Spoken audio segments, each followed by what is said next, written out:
Hamba-Mu berdoa Tuhan, kiranya benih firman Tuhan yang akan ditaburkan oleh hamba-Mu nanti boleh berbuah lebat dalam kehidupan anak-anak-Mu. Dan berikan kami juga Tuhan anugerah-Mu, supaya kami bukan hanya mendengar, tapi kami juga boleh menghidupi kebenaran firman-Mu. Terima kasih Tuhan, terima kasih. Dan sekarang kami datang dengan rasa lapar dan haus, siap menyambut kebenaran firman Tuhan. Hanya di dalam nama Tuhan Yesus kami berdoa, dan semua umat Tuhan yang siap sama-sama saya katakan amin. Puji Tuhan, berikan tepuk tangan yang meriah buat Tuhan. Silakan duduk. Saudara, pada kesempatan ini kita akan diberkati oleh kebenaran firman Tuhan. Siapkan hati saudara, siapkan catatan saudara. Saya percaya kita semua akan diberkati Tuhan. Tanpa panjang lebar, nanti beliau akan memperkenalkan dirinya lebih lengkap lagi.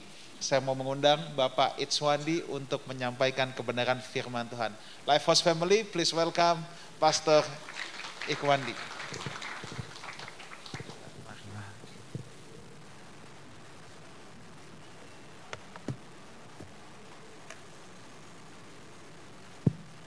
Ya, shalom, selamat pagi Bapak Ibu Saudara sekalian. Sungguh satu kehormatan buat saya boleh datang di tempat ini dan sharing tentang firman Tuhan. Nama saya adalah Ihwan Cahyadi. Saya datang bersama istri saya yang tercinta, Arvilia, di depan. Kami berasal dari Bandung ya, jadi bersyukur kemarin baru nyampe sini jam 12 malam, jam 00 ya, dan bisa istirahat. Kami dikaruniai 2 orang anak, 1 perempuan Michelle ya, sudah menikah dan tinggal di Seattle, Amerika. Karena suaminya orang Amerika. Yang kedua bungsu juga Raymond, tinggal di Amerika, kerja di Columbus, Ohio ya. Jadi kembali kami tinggal berdua saja ya. Sekali bersyukur untuk Pastor Wigan, untuk Pak Suranta, Bu Ella yang boleh memberikan kesempatan kepada saya untuk sharing pada pagi hari ini. Tema kita adalah tentang forgiving what you cannot forget ya. Kata forgiveness ini udah banyak sekali, tapi saya percaya Tuhan ingin berbicara kepada setiap kita pada pagi hari ini lebih spesifik lagi ya. Kita minta hikmat Tuhan, hadirat Tuhan boleh hadir dan boleh menyentuh setiap kita. Sekali lagi mari kita sama-sama berdoa. Tuhan Allah Bapa di dalam surga, selamat pagi Tuhan. Kembali kami bersyukur Tuhan kalau kami boleh datang bersama-sama beribadah di tempat kudus ini Tuhan. Kami mengundang supaya sungguh-sungguh Engkau hadir, bukan hanya di ruangan ini, tapi benar-benar Tuhan hadir di dalam setiap hati kami Tuhan. Engkau yang mengerti akan kehidupan kami, Engkau yang mengenal kami lebih daripada kami mengenal diri kami sendiri. Tuhan berbicaralah kepada kami karena kami siap untuk mendengar, untuk diubahkan, untuk mengalami satu transformasi kehidupan kami.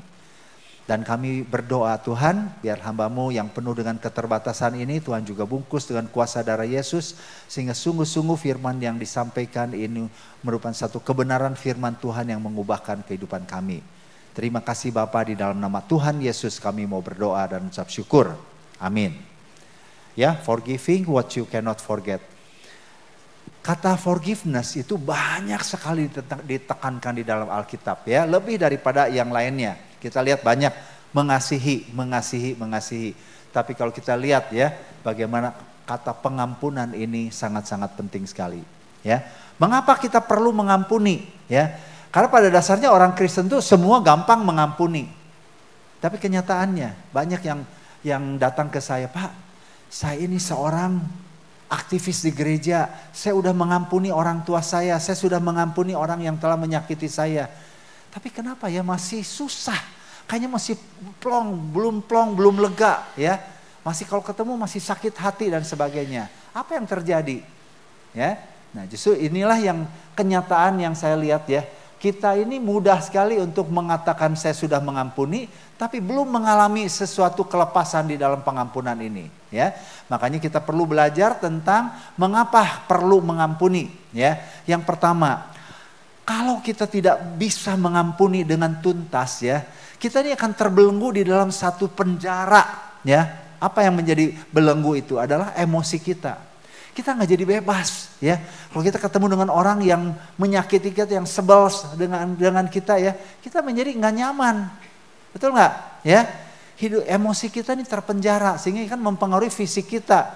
Makanya banyak orang yang sakit mah, ya, sakit migrain, sakit kulit, sakit alergi dan sebagainya. Begitu dicek ke dokter, ke lab apa semuanya oke, ya.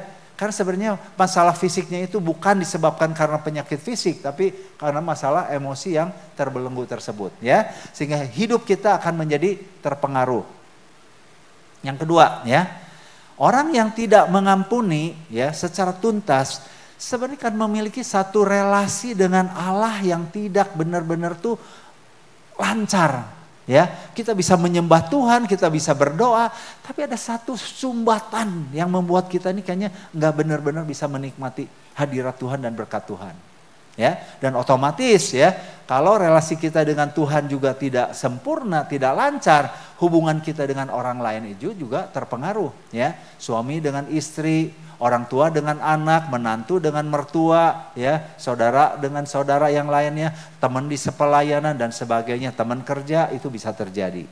Ya, jadi kita melihat pentingnya kita mengampuni supaya ada satu kemerdekaan, satu kebebasan di dalam kehidupan kita. Ya, emosi kita tidak lagi terpenjara, fisik kita menjadi sehat dan hidup kita menjadi bahagia. Ya, itu tujuannya.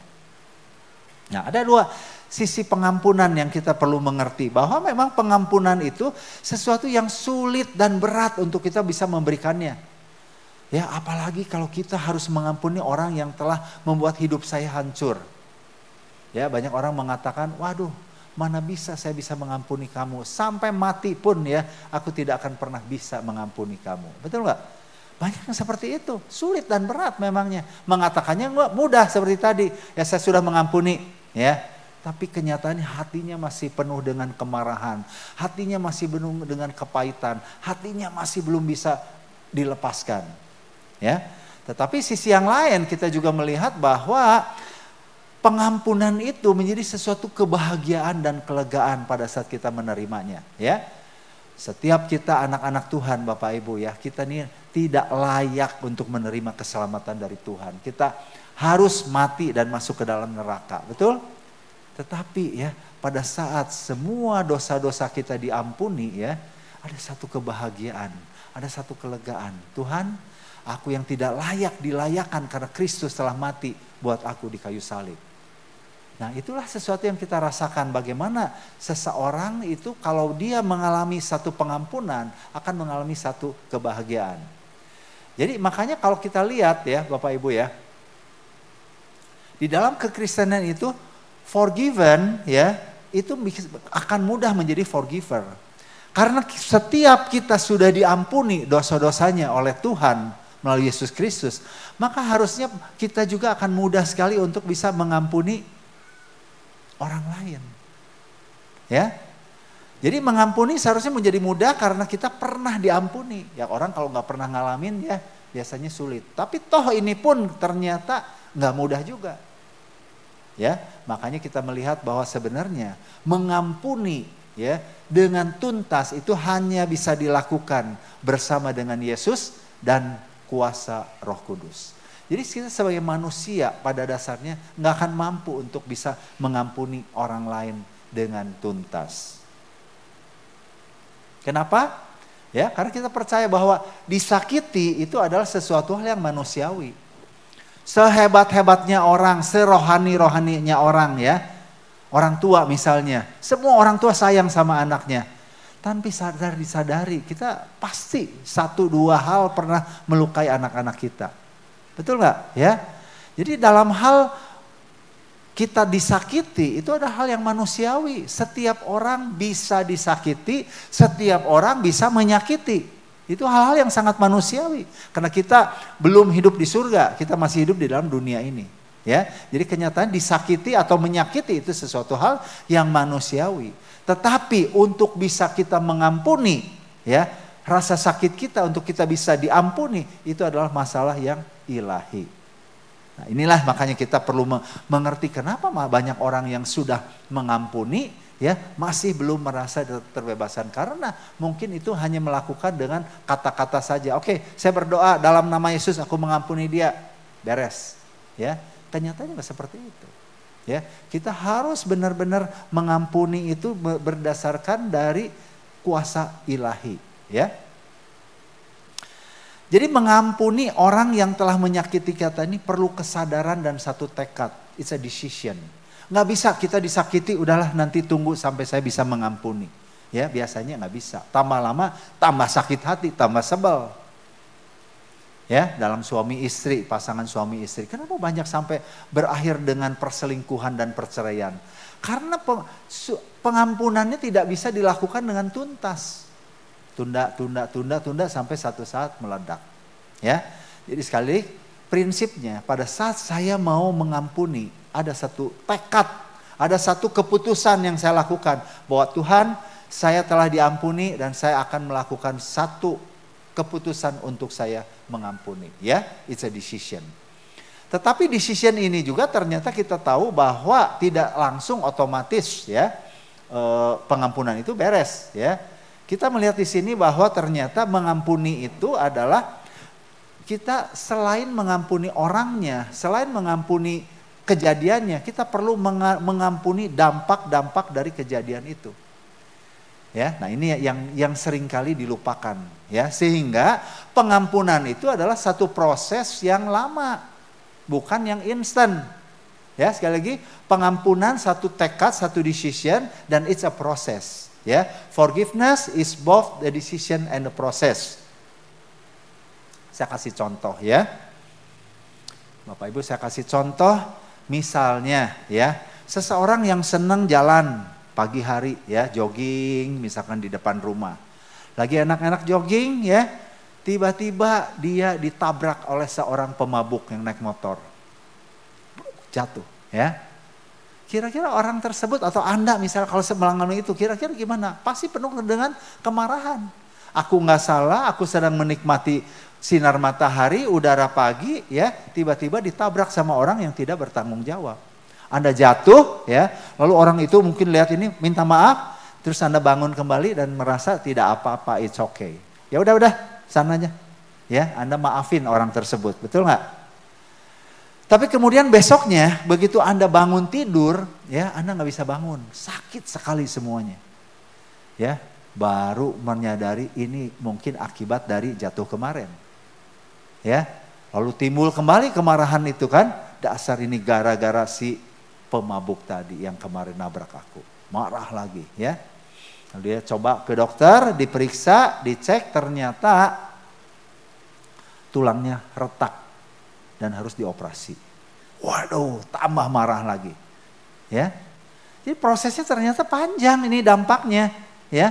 Pengampunannya sebentar sekali, tapi ternyata dampak dari apa yang terjadi itu panjang. Setelah dioperasi beres dan biaya cukup besar, ya. Dia penuh dengan kemarahan. Ya, Anda sudah dioperasi berhasil dengan baik, tapi ada satu hal yang harus diingat bahwa Anda tidak boleh olahraga dulu selama 1 tahun. Bayangkan, ya, sesuatu yang dia nikmatin setiap hari tiba-tiba dirampas, dia tidak bisa lagi untuk olahraga. Marah lagi. Waduh, dia tuh benar-benar menghancurkan hidupku. Sakit hati sekali, ya. Kira-kira mudah nggak untuk mengampuni pemabuk itu? Yang dulu dianggapnya waktu jatuh gampang, ya udah ampuni. Ternyata enggak, ya. Tapi Anda setiap hari penuh dengan kemarahan, kebencian, ya. Anda lagi duduk di depan rumah, lihat teman-teman lagi jogging, lagi apa, sakit lagi, ya. Anda pergi ke mall, ya, lihat ada sales sepatu olahraga, sales kaos olahraga, mau beli, ya, buat apa? Nggak bisa olahraga selama 1 tahun, marah lagi. Nah, inilah yang terjadi secara kenyataannya, ya. Meskipun Anda sudah mengampuni, tapi dampak dari apa yang terjadi yang menyakitkan itu ongoing. Seumur hidup mungkin, ya. Dan orang ini kita perlu benar-benar terus memaafkan, mengampuni. Tuhan, aku mengampuni dampak dari orang yang telah menabrak aku ini, aku menjadi tidak bisa olahraga. Setiap kali itu lepaskan pengampunan seperti itu, ya. Itulah makanya kita bisa melihat ya, Bapak Ibu Saudara ya, bahwa kebenaran firman Tuhan di dalam Matius 18 ayat 21 sampai 22 ya. Ketika Petrus datang kepada Yesus dan bertanya,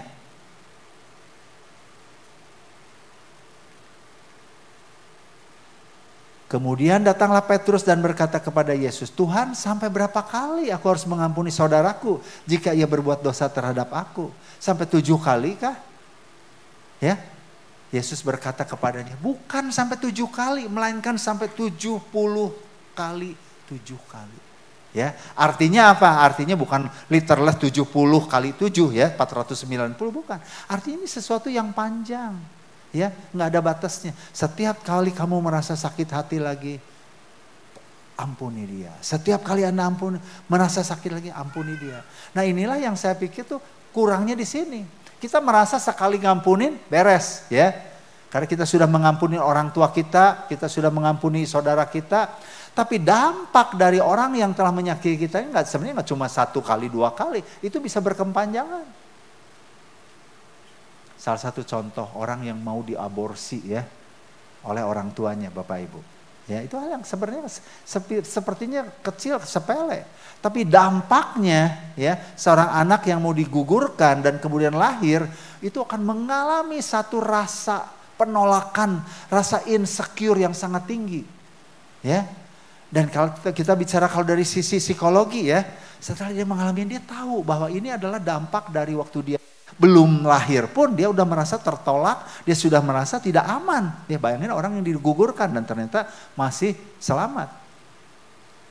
Dia sudah mengampuni orang tuanya, ya. Tapi nggak bisa cuma sekali terus bebas, berkali-kali ya. Nanti dampaknya dari ini rasa tertolak itu tuh begitu tinggi dibandingkan dengan orang pada umumnya. Ya, jadi kalau kita boleh katakan ya, Bapak Ibu ya, penolakan itu atau forgiveness itu adalah bukan cuman jadi dikatakan forgiveness is not always a one time thing ya. Bukan cuma 1 kali. There are layers of it that need to be recognized in any situation. Ini bicara tentang marriage ya, si Stormy Omartian ini. Jadi seperti lapisan bawang ya, yang perlu kita kupas, lepaskan sampai benar-benar kita benar-benar pulih di situ ya. Itulah forgiveness yang sesungguhnya. Ya, sometimes we think we have forgiven, but we don't realize how many layers there are. And if we don't deal with each layer, hardness of heart can set in and build up to monumental proportion. Ya, jadi Bapak Ibu Saudara sekalian, Anda dengan saya pasti dalam hidup ini pernah disakiti. Ya, dan sebenarnya seringkali juga kita merasa tersakiti itu bukan karena orang itu jahat. Sekarang pertanyaannya, apakah orang tua yang telah menyakiti saya itu adalah orang tua yang jahat? Nggak ada orang tua yang jahat itu. Ya, tetapi jahat nggak jahat, dia menyakiti saya. Ya, saya kasih contoh sedikit supaya lebih jelas ya. Kalau Anda sebagai orang tua nih misalnya, mungkin lebih memahami ya. Punya anak kecil ya, di bawah 10 tahun. Tiba-tiba anak Anda tuh nanya, "Mah, Pah, aku pinjem pisau tajam yang di dapur ya buat main pedang-pedangan." Dikasih nggak? Nggak dikasih kan, sebagai orang tua yang bijaksana ya enggak pasti ya. Tapi anak ini ngotot pengen sekali kan, itu it's really fun ya untuk main pedang-pedangan dengan pisau itu. Dia ngotot, dia nangis ya. Ini saya dramatisir sampai dia benar sakit hati sekali. Mama tuh jahat, papa tuh jahat. Nggak mau pinjam, aku cuma sebentar aja. Nah pertanyaannya, anak itu pasti kecewa, pasti marah, dan mungkin sakit hati. Tapi pertanyaannya, apakah orang tuanya salah nggak? Salah nggak ngasih pedang itu? Enggak, ya. Orang tua nggak salah, tapi anak tersakiti, betul. Nah jadi dalam kehidupan kita, jangan kita bilang bahwa kalau saya disakiti, saya terhina, saya merasa punya kepahitan, berarti orang yang telah menyakiti saya, orang yang telah memberikan kepahitan kepada situ itu bersalah. Belum tentu. Ya, dalam konteks pelayanan, wah dia tuh jahat sekali, dia telah menyakiti saya, dia telah begini. Mungkin belum tentu, mungkin Anda salah persepsi atau apa. Ya, makanya kenapa pengampunan itu perlu dilakukan, karena seringkali ya kalau nggak melakukan yang rugi diri kita sendiri, tadi terpenjara tadi.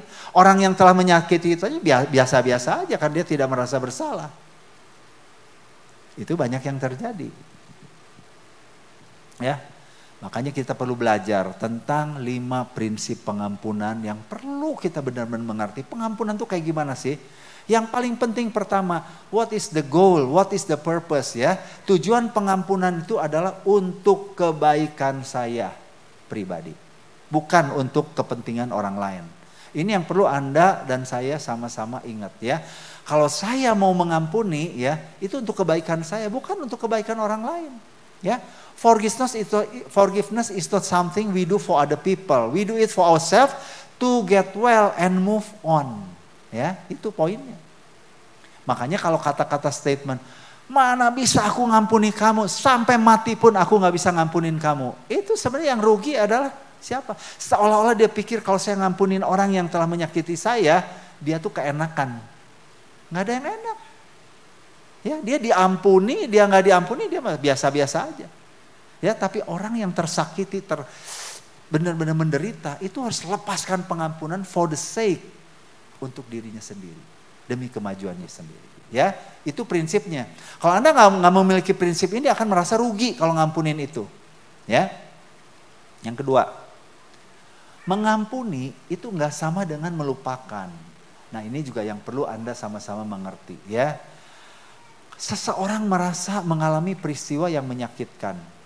Peristiwa yang sangat-sangat benar-benar membuat dia benar-benar tuh down sekali. Misalnya dibully ya waktu kecil, diperkosa atau apa, mengalami banyak problem, dipukulin dan sebagainya. Itu sesuatu peristiwa yang akan sulit sekali untuk dia bisa lupakan. Dan tidak akan pernah bisa terlupakan.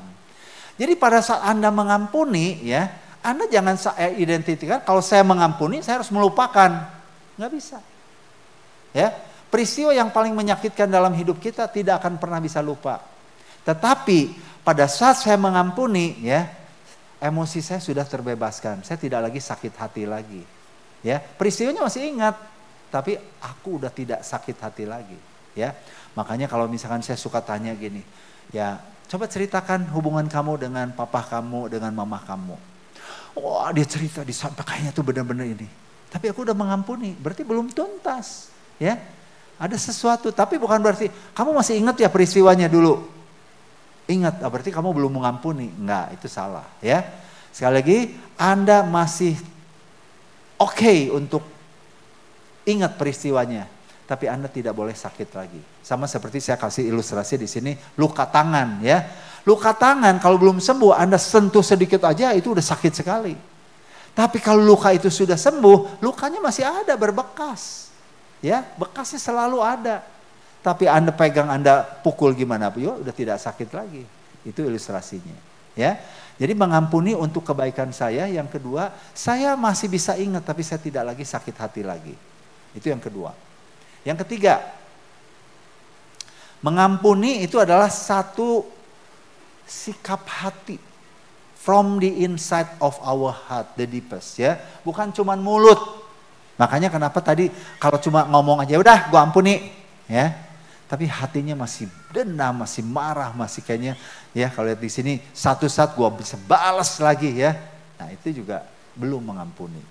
Sekali lagi cek apakah hati Anda benar-benar sudah mau lepaskan pengampunan untuk kepentingan Anda sendiri. Ya. Yang keempat, mengampuni bukanlah satu perasaan atau pikiran ya. Tapi ini adalah satu perintah Tuhan, ya. To forgive itu adalah perintah Tuhan yang sangat istimewa. Bahkan perkataan Yesus yang terakhir kali di kayu salib adalah, Tuhan, ampunilah mereka, kan mereka nggak tahu apa yang mereka lakukan. Itu kita bisa lihat satu, ya. Kalau kita bicara orang yang mau meninggal tuh kata-kata terakhir tuh kata-kata yang paling penting, ya. Dan kata-kata Yesus adalah, Tuhan, ampunilah, ya. Jadi inilah merupakan sesuatu kesungguhan untuk kita bisa taat kepada Tuhan. Ya, kita bisa bilang, saya mau melakukan kehendak Tuhan, saya mau menyenangkan hati Tuhan.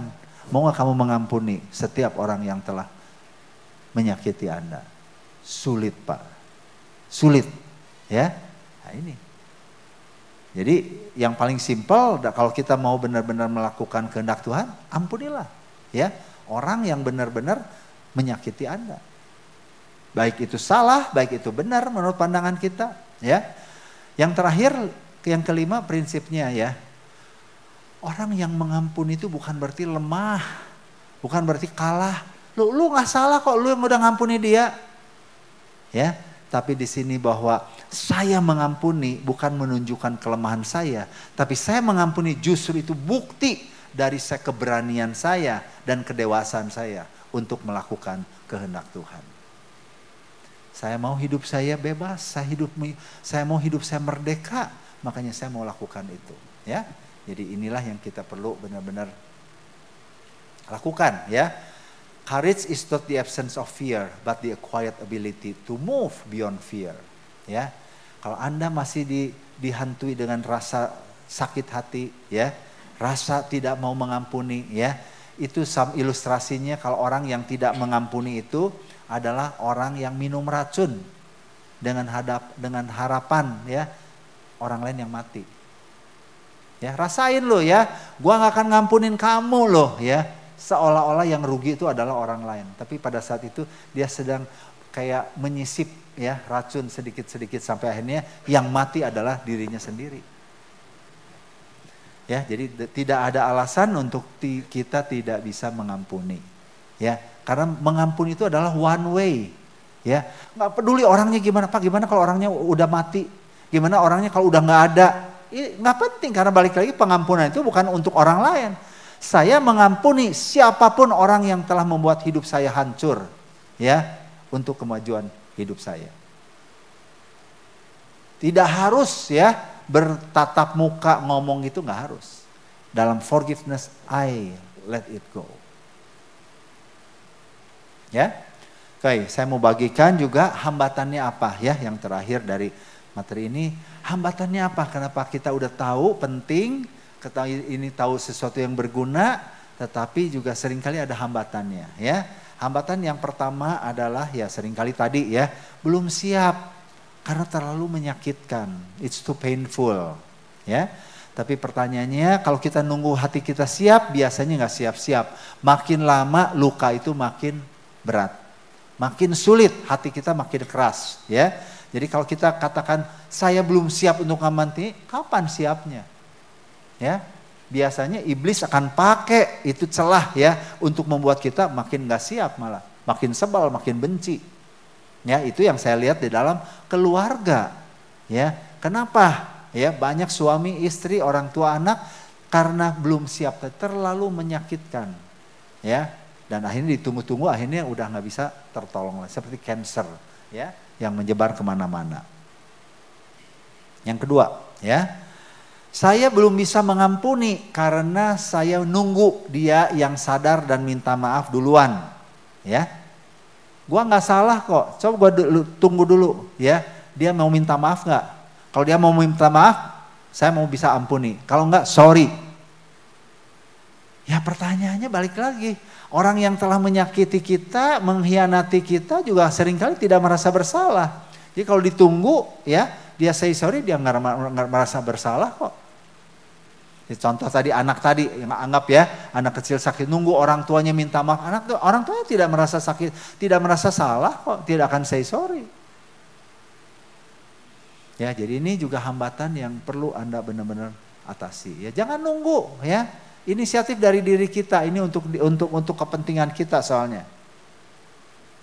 Yang ketiga, ya, saya sulit sekali untuk bisa mengampuni karena saya merasa takut disakiti kembali.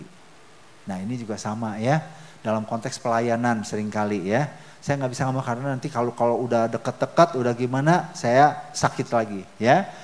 Orang yang sudah mengampuni harus bisa membuat satu boundary. Oke, kamu telah nyakitin aku, kamu telah mengkhianati aku, ya, kamu telah berhutang sama aku nggak ngebayar. I let it go. Saya lepaskan pengampunan sama kamu. But, ya, kita tidak akan bisa lagi dekat. It's okay, ya.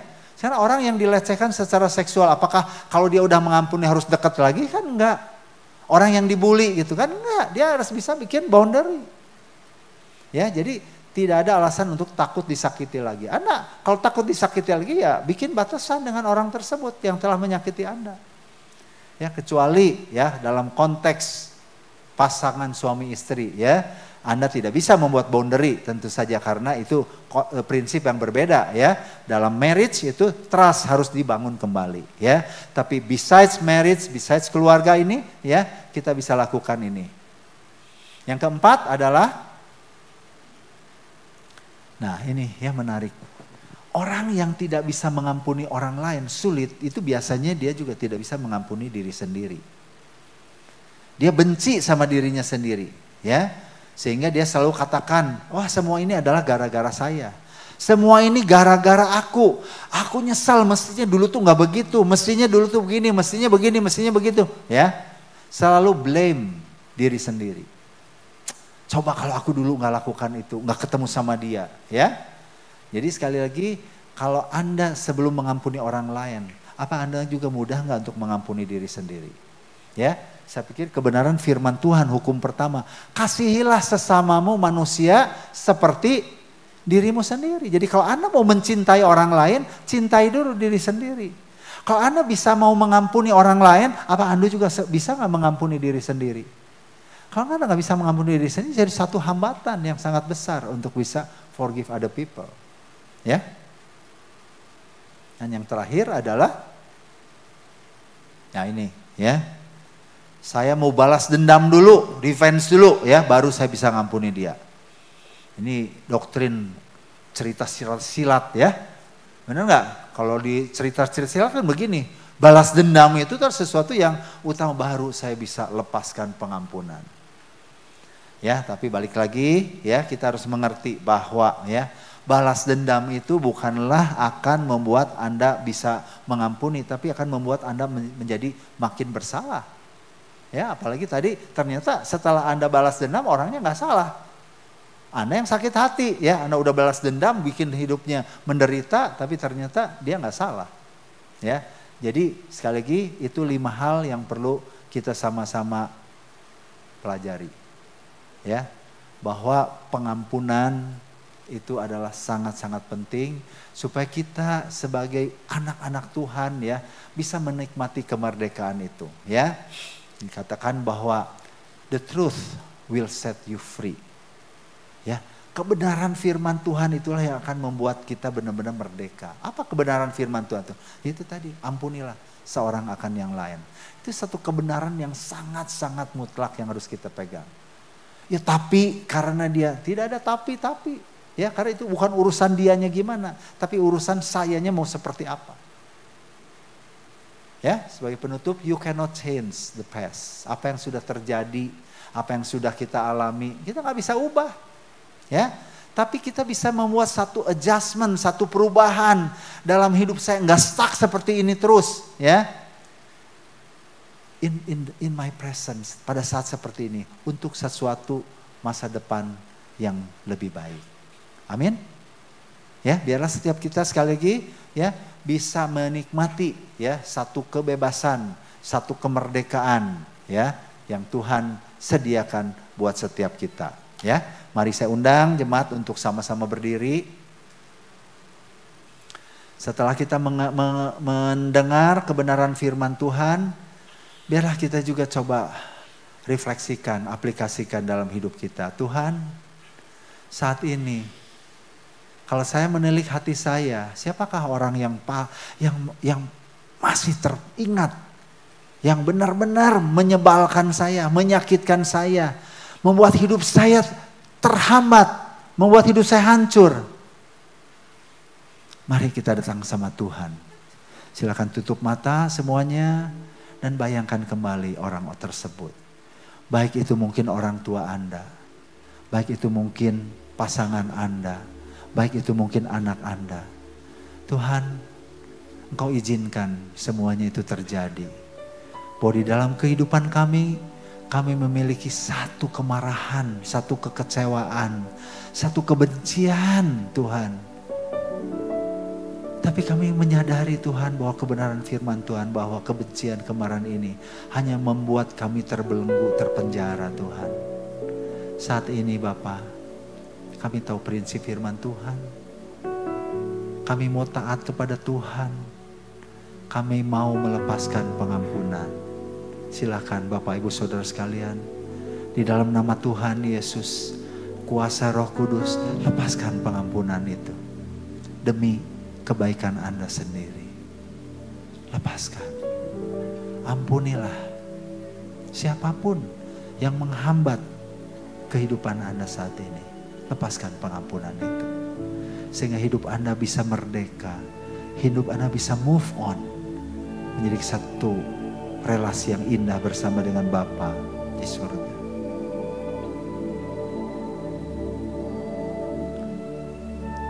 Lepaskan, ampunilah.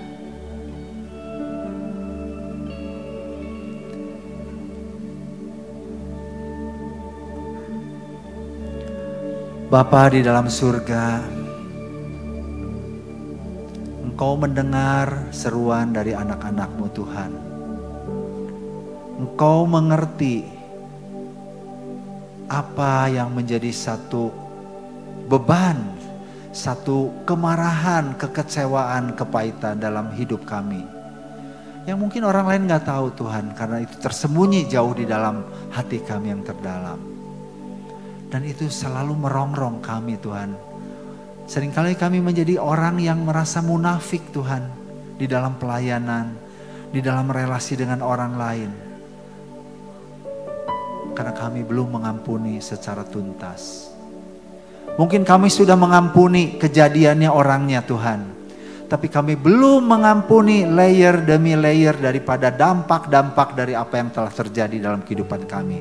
Saat ini Tuhan, di dalam nama Tuhan Yesus, kami berdoa biarlah Tuhan sendiri memampukan kami untuk melepaskan pengampunan atas dampak-dampak dari orang-orang yang telah menyakiti dalam kehidupan kami. Terima kasih Bapa sekali lagi. Bahwa firman-Mu adalah firman yang hidup. Firman yang kekal, yang tidak pernah berubah sampai selama-lamanya.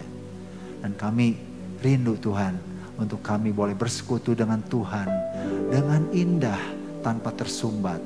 Dan kami rindu untuk kami memiliki satu persekutuan yang indah bersama dengan teman-teman, saudara-saudara seiman di dalam Tuhan.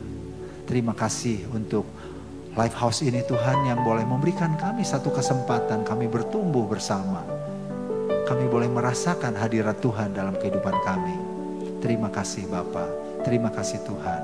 Di dalam nama Tuhan Yesus kami berdoa dan mengucap syukur. Setiap orang yang percaya katakan amin. Terima kasih.